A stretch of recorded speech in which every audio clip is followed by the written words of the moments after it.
안녕하세요. 맹지 탈출 노하우 건축가 도로 저자 서영창입니다. 이 책은 건축 허가 또는 신고에서 허가 신청자가 확보해야 할 접도 의무를 설명하면서 16가지 맹지 탈출 방법을 안내하고 있습니다. 2017년에 초판이 나왔고 2020년에 개정판을 냈습니다.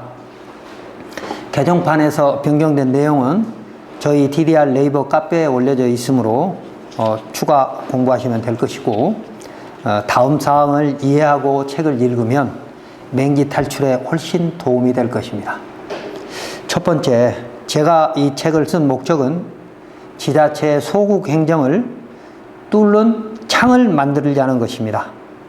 우리나라에는 공도로 사용되는 사유인 현황도로가 많은데, 그러니까 일반 공중 통행로가 사유인 경우가 많은데, 국토부와 지자체는 법령 미비 등으로 부족한 비법정 현황도로 행정을 보완하지 않고, 법원이 배타적 사용 수익권의 제한은 물권 법정주의에 어긋난다는 판결 뒤에 숨어서 사유이면 모두 사용 승낙을 받아오라고 하면서 사실상 연약한 국민을 괴롭히고 있기 때문입니다.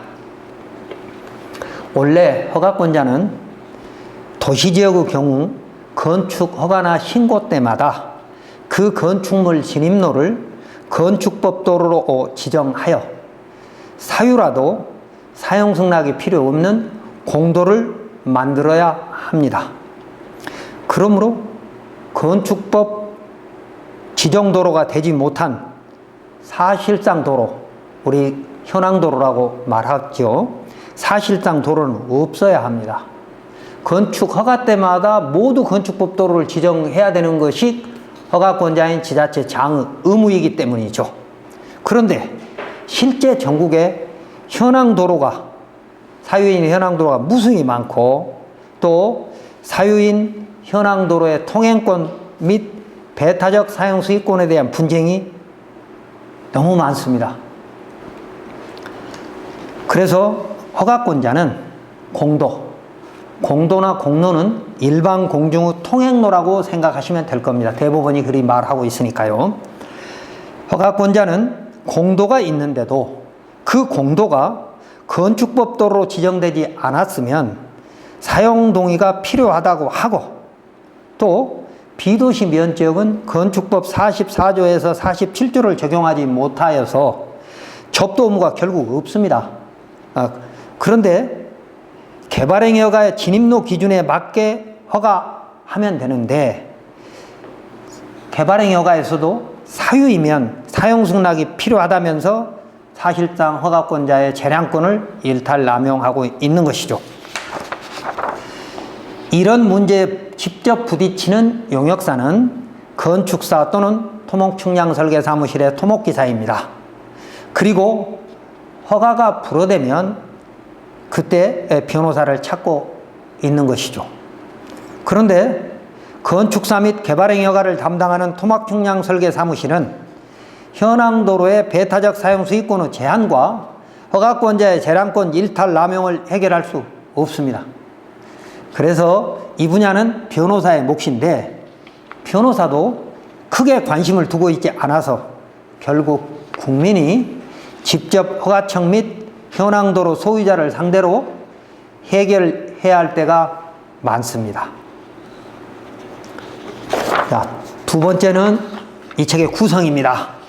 첫 번째 장은 맹지와 건축법 도로에 대한 설명, 두 번째 장 공도 찾기와 사용 승낙, 세 번째 장 건축법 도로로 맹지 탈출하기 5가지, 그리고 네 번째 장에는 현황도로로 맹지 탈출하기 5가지, 그리고 5번째 장에는 개설도로로 맹지 탈출하기입니다.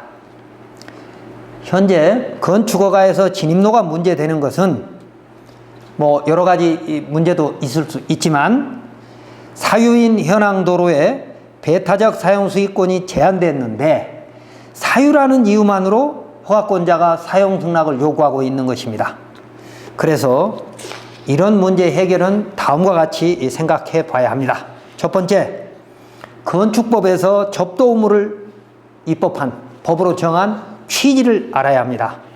건축허가에서 허가 신청자인 국민에게 진입로 확보 의무를 부여한 취지는 그 건축물 이용자의 편의와 긴급시 피난 차량의 통행로 확보입니다.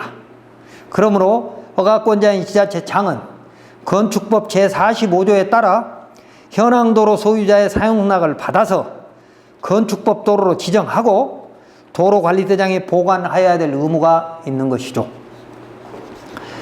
그런데 국공유인 현황도로를 확포장하려면 국유재산 사용허가를 받아야 하고, 지목이 도로이면서 소유자가 국공유이면 국가 또는 지자체 등이면 국유재산 사용허가를 받아야 하고, 현황도로 소유자가 사유이라면 도시지역은 주민들이 오랫동안 통행로로 사용해온 사실상 통로는 건축법 45조 1항 단서 2호에 의해서 지자체가 소유자의 동의 없이 지자체 조례에 따라 건축위원회 심의를 통해서 공도로 만들어야 하는데 지자체는 그런 판단조차를 하지 않으려고 합니다.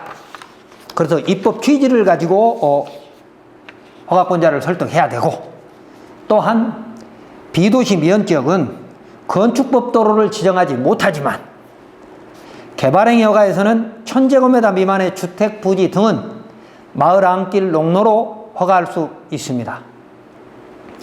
그러나 허가청은 이 개발행위 허가에서도 현황도로의 배타적 사용 수익권의 제한은 민법사안이라는 이유로 사유인 마을길의 공도 여부를 판단하지 않고 또는 소극적으로 판단해서 사용 승낙을 요구하면서 이런 현황도로에 대한 해결 책임을 슬그머니 국민에게 떠밀고 있는 것입니다.